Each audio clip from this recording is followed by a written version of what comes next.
Hi, the Portrait Art here. Okay, so two things. First of all, this is a collaboration video with my friend Jennifer at youtube.com/JenniferESL.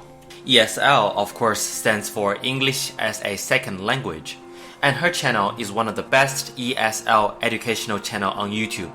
So, if you or someone you know can benefit from her lessons and services, be sure to go check out her channel and subscribe. Also make sure to check out her side of this collaboration video. I wish her channel existed like 15 years ago. It would have helped me a lot because English is my second language. And to this day, I still can't pronounce a lot of words correctly. And my friends make fun of me, and what are friends for, right? A few years ago, there was actually a YouTube competition for monthly's top creators. And out of thousands of channels, Jennifer and I got the very top spots. So that speaks volumes to the quality of her videos. So definitely check it out or recommend her channel to someone who would benefit from free quality English lessons. Secondly, after I played the first part of this drawing video, which is a drawing of Jennifer herself, in case you haven't noticed, I'm going to play it again, this time at a slower speed with commentary on what I'm doing. It is not going to be super detailed due to my own time constraints. It's less how I do, but more of what I'm doing and thinking. And I hope you guys can find some information useful. In the future, hopefully as my support grows on Patreon, I'll be able to provide more and more detailed information and drawing lessons for you guys. Oh, and of course a big thanks to everyone who is supporting me on Patreon. You are making video like this possible. Thanks again and enjoy the video.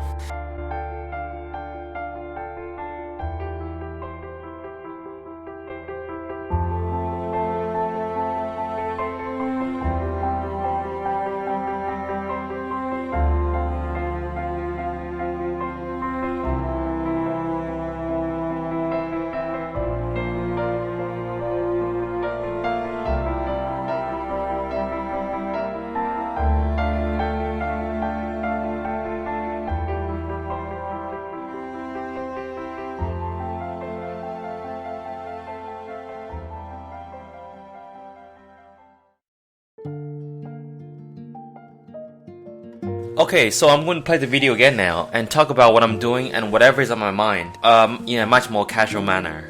The video will still be time-lapsed, and the goal isn't exactly a real-time follow-along type of thing, although I might do that later. The goal is to provide some broad information and approach behind my drawings and just whatever random thoughts that comes to mind, which I will share and hopefully a lot of you will find useful. Now, off the bat, you can already see this part which I always cut out, and this is a very important part of how I set up my camera.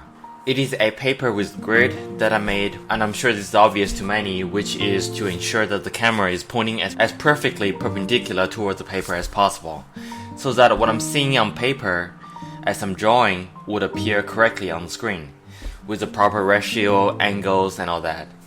I have used different cameras, but this is always an integral part that I do to accurately capture what I'm drawing. Okay, next part here, I'm actually using just a dirty tortillon, aka blending stump, to make some rough lines that marks the boundaries of the portrait. In case you don't know, I have made like a couple of videos that shows you how to use the blending stump as well as how to make it. I believe one is called FAQ2 and the other how to make your own blending stump. You can find both in my channel. In this case, I'm using the blending stump as opposed to just marking things with charcoal, is that I want the marks to be light and easily erasable, which a dirty blending stump does perfectly. And this is actually not something that I do for every drawing. This particular drawing, I approach it as if I would approach a commission instead of a YouTube-only drawing, because I'm going to mail this drawing to Jennifer. Now, what's the difference, you ask? Well, a drawing I do for YouTube only, I only really need to make sure the drawing itself and therefore the video looks good. But a drawing that is also a commission/video, the drawing itself has to look good, but it also has to be positioned correctly on the paper at the right size. For a commission, generally, of course, the portrait needs to be centered, positioned centered left to right, and slightly higher top to bottom. And of course, there are exceptions, but generally, you don't want a drawing that is larger than life. Larger than life-sized, unless for a specific setting or purpose.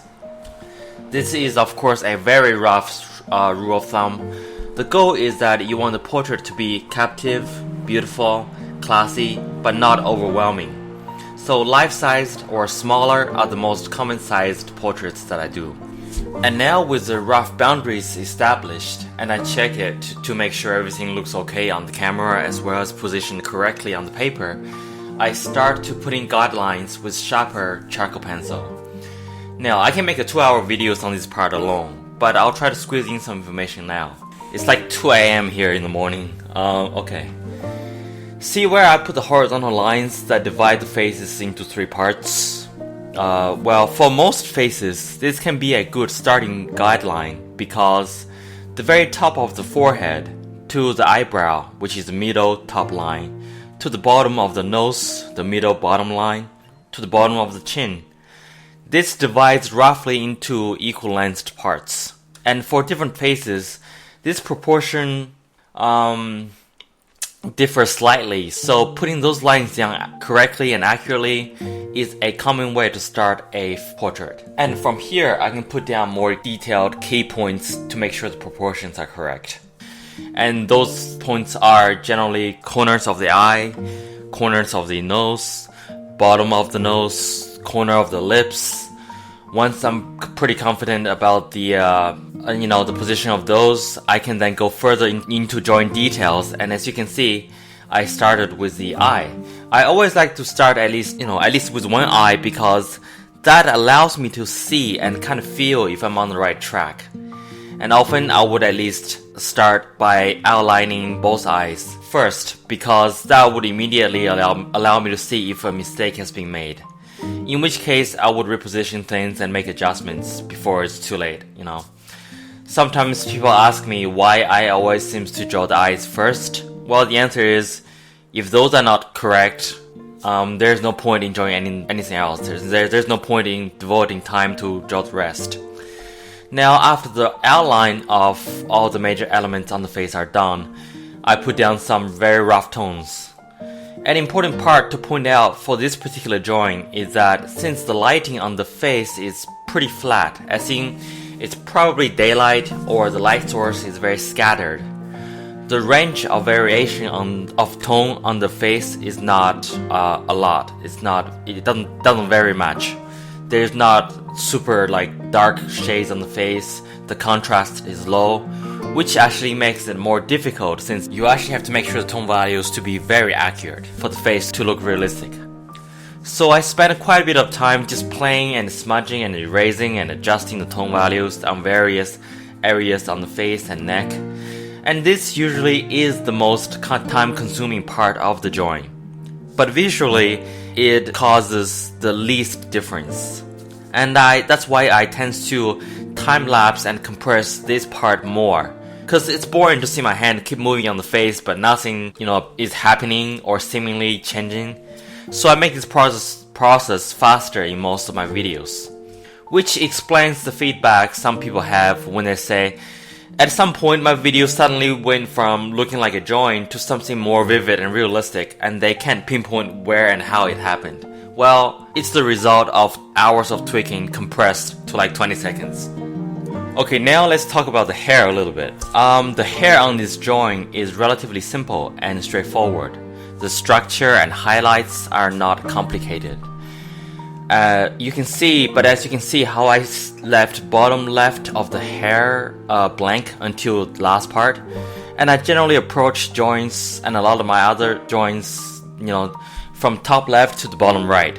This is to minimize smudging since bottom right is where my hand makes contact with the paper the most. Now generally and especially with simple structured hair like this, do not worry about details and stuff like that at the beginning. Look at the simplified shapes, almost like if you put a blurry filter on it. Look at the simplified shapes and put down the overall tone that is closest to it.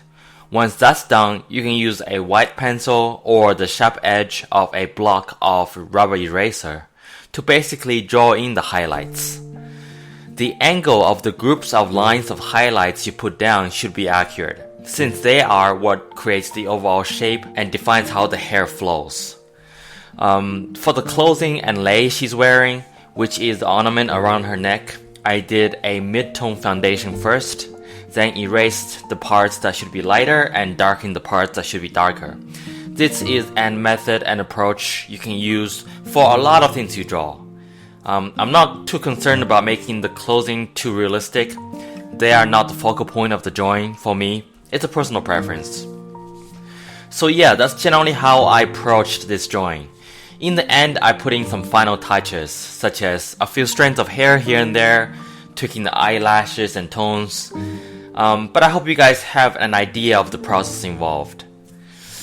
So thank you for watching this video, and thanks to Jennifer for collaborating with me on this video.